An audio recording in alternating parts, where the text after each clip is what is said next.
সালে মুক্তিপ্রাপ্ত একটি তেলেগু অ্যাকশন থ্রিলার মুভি যার নাম 'সাবারি'। মুভির আইএমডিবি রেটিং 8.5। এই মুভির গল্প একজন মাকে নিয়ে, যে তার মেয়েকে বাঁচাতে আর তার ভবিষ্যৎ রক্ষা করতে কত রকম বিপদ আর চ্যালেঞ্জের সম্মুখীন হতে হয় সেই নিয়ে। গল্পটি শুরু হয় 2021 সালে। এটা বিশাখাপত্তনম শহর। এখানে একটি সরকারি মেন্টাল হসপিটালে রাতে যখন সবাই ঘুমাচ্ছে, তখন একজন পেশেন্ট জেগে ওঠে।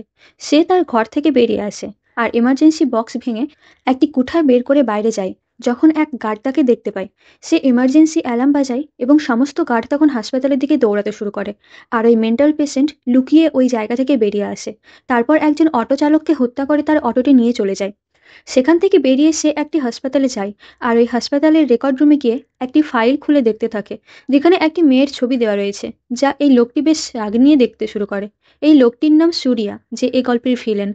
এরপর এক নার্স ওই রুমে চলে আসে আর ফাইলটা লোকটার হাত থেকে পড়ে যায়।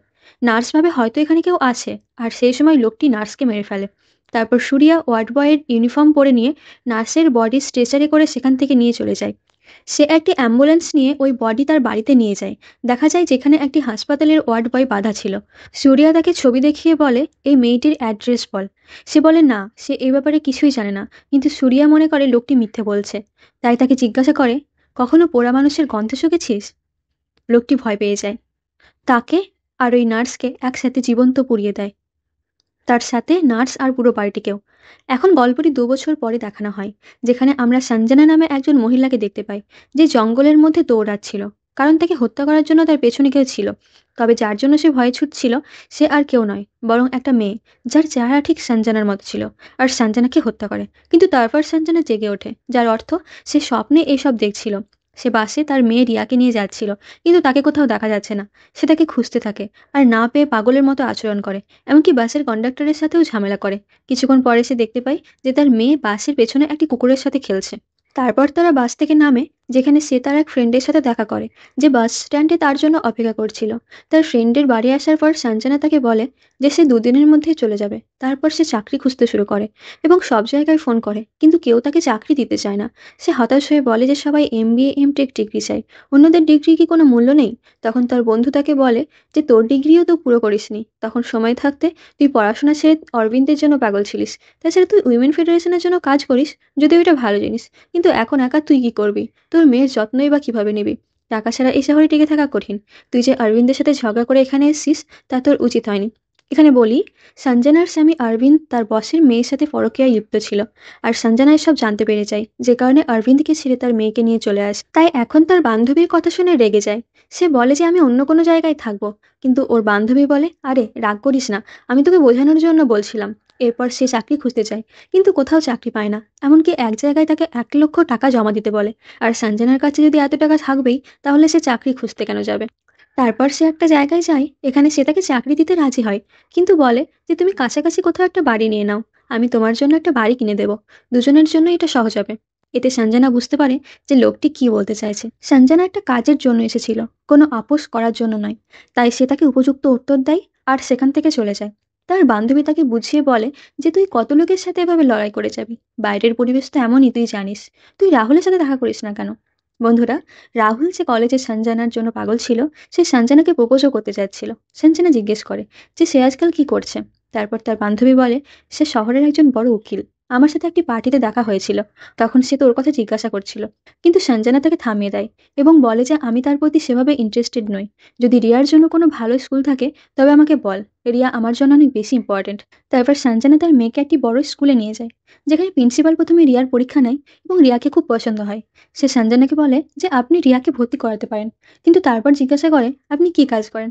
সঞ্জনার কাছে সেই মুহূর্তে কোনো উত্তর ছিল না, যার কারণে প্রিন্সিপাল থেকে বোঝায় যেখানে সবকিছুই অনেক খরচ, তাই আপনি ভেবে দেখুন। কিন্তু সঞ্জনা তার মেয়েকে এই স্কুলে পড়াতে চেয়েছিল, কারণ রিয়া এই স্কুলটি খুব পছন্দ। তাই এখন সঞ্জনার সমস্যা হলো সে কোথা থেকে টাকা জোগাড় করবে।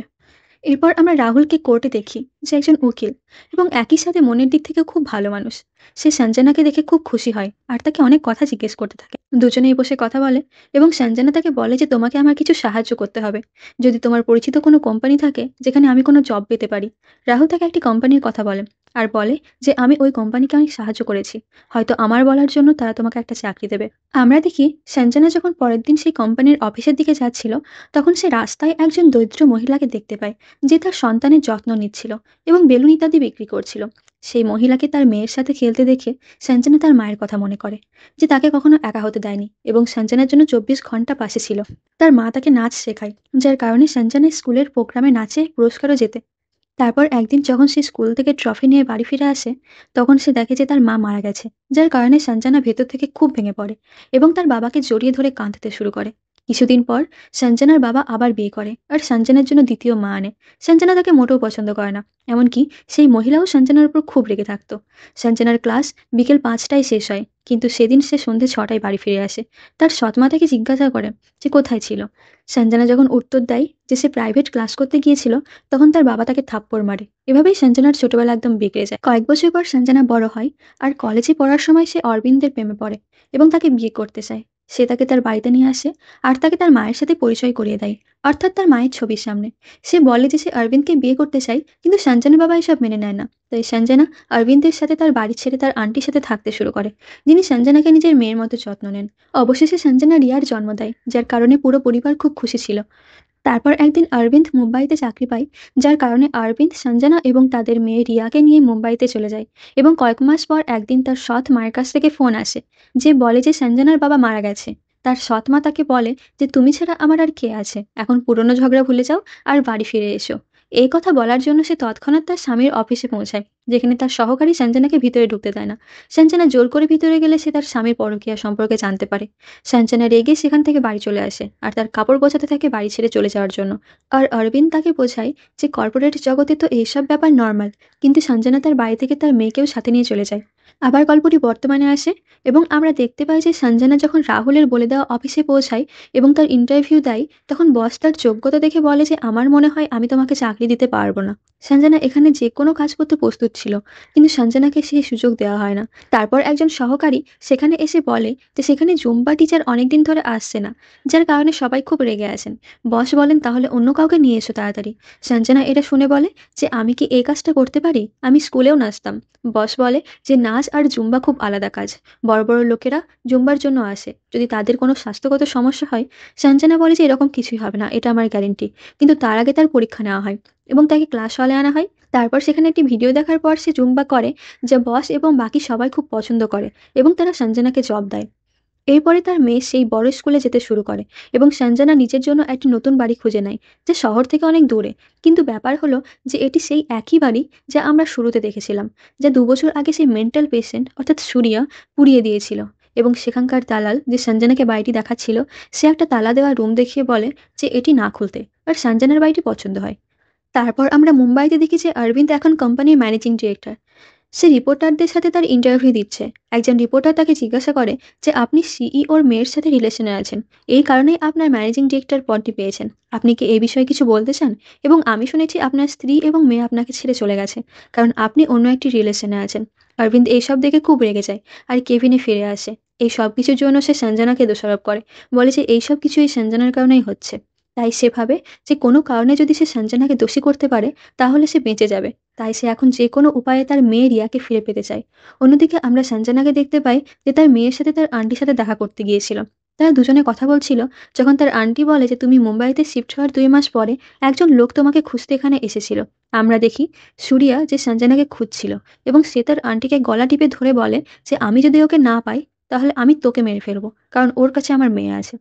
তার 2 দিন পর আন্টি খবরে দেখলেন সুরিয়া ওই মেন্টাল হসপিটাল থেকে পালিয়ে গেছে আর দুইজনকে মেরে তার নিজের বাড়িতেই তাদের মৃতদেহ পুড়িয়ে দিয়েছে। এখন আমরা দেখতে পাচ্ছি যে অরবিন্দ তার মেয়ের কাস্টাডি নিতে সম্পূর্ণ প্রস্তুত। এরপরে বিচার শুরু হয়, তখন অরবিন্দের পক্ষের উকিল বলতে শুরু করেন যে অরবিন্দ তার মেয়েকে খুব ভালো জীবন দিতে পারে, কারণ তার অর্থের অভাব নেই, তাই তাকে কাস্টাডি দেওয়া উচিত। সঞ্জনার পক্ষ থেকে রাহুল লড়ছিলেন এবং বলেন শুধু টাকা দিয়ে সন্তান লালন পালন করা যায় না, অরবিন্দের কাছে তার মেয়েকে দেওয়ার মতো সময় নেই। আর শোনা যায় অরবিন্দের জীবনে অন্য কেউ আছেন, যে তার জন্য খুবই গুরুত্বপূর্ণ। এখন সঞ্জনাকে কাঠগড়ায় দাঁড় করানো হয়। সে বলে মা ছাড়া শৈশব কিভাবে কাটানো যায় তা আমার চেয়ে ভালো আর কেউ জানে না। যদিও আমার কাছে টাকা নেই, তবুও আমার মেয়েকে ভালোভাবে বড় করার জন্য আমার সময় এবং ধৈর্য দুটোই আছে, এবং আমি আমার মেয়ের জন্য যে কোনো কিছু করতে প্রস্তুত। বিচারক তার রায় দেন। সে বলে সঞ্জনার কাছে রিয়ার দায়িত্ব থাকবে, কারণ রিয়া এখন 5 বছর বয়স এবং তার একজন মায়ের প্রয়োজন। অবশ্য স্বাভাবিকভাবেই অরবিন্দ এই রায় পছন্দ হয় না, আর তারপর বাইরে এসে তার মেয়ের সাথে কথা বলার চেষ্টা করে, কিন্তু সঞ্জনা তাকে থামিয়ে দেয় এবং বলে যে এই অভিনয় করা বন্ধ করো। কিন্তু এখানে অরবিন্দ তাকে বলে যে সে তোমার মেয়েও নয়, তুমি কি তাকে 9 মাস তার গর্ভে ধারণ করেছিলে? সঞ্জনা তো অবাক হয়ে যায়। অরবিন্দ তাকে বলে যে তোমার মেয়ে জন্মের সাথে সাথেই মারা গেছে, আমি অন্য একজনের মেয়ে কিনে তোমাকে দিয়েছি, রিয়া তোমার মেয়েই নয়। সাঞ্জনা তো এইসব শুনে একেবারে অবাক। তখন তার মনে পড়ল আন্টির কথা, যে বলেছিল যে 2 বছর আগে কেউ তোমাকে খুঁজতে এখানে এসেছিল। এরপর সে ওই হাসপাতালে যায় সেদিন কি ঘটেছিল তা জানতে। ডাক্তার বলে যে সেদিন তোমার কন্ডিশন খুব খারাপ ছিল এবং তোমার স্বামী বলেছিল তোমাকে কিছু না বলতে। একই দিনে আরও একটি কাপল এসেছিল। সেই লোকটির নাম ছিল সুরিয়া, আর এবং তার স্ত্রী প্রেগনেন্ট ছিল, কিন্তু তার মেয়ে জন্ডিসের কারণে মারা গিয়েছিল। সুরিয়া হাসপাতালের মধ্যে অনেক ঝামেলা করতে শুরু করে আর ডাক্তারকেও মারতে চায়। তারপর তাকে গ্রেপ্তার করা হয় এবং দেখা যায় সে মানসিকভাবে বিপর্যস্ত ছিল। তারপর 2 বছর পর সে মেন্টাল হসপিটাল থেকে পালিয়ে যায়, আর এই হাসপাতালে এসে একজন নার্স এবং একজন ওয়ার্ড বয়কে হত্যা করে। ডাক্তার তাদের সেই লোকটির ছবি দেখায়। রাহুল তাকে বোঝায় যে তুমি এত কিছু কেন ভাবছো, ওর মা আর বেঁচে নেই, বাবা পাগল, তাই এসব নিয়ে ভেবো না। আর তাদের চলে যাওয়ার সময় সেখানে একজন নার্স এসে বলে যে ডাক্তার তোমাকে পুরো সত্য বলেনি, তোমার সন্তানকে বদলি করা হয়েছিল। অর্থাৎ ঘটনাটি হলো সঞ্জনা মৃত সন্তানের জন্ম দিয়েছিল, আর সুরিয়ার স্ত্রী জন্ম দেওয়া মেয়ের সাথে বদল করা হয়েছিল। আর এটা যে করেছিল সে আমার স্বামী, আর সুরিয়া আমার স্বামীকে হত্যা করেছে। তুমি তার ব্যাপারে সাবধানে থেকো, নাহলে সে তোমাকেও ছেড়ে দেবে না।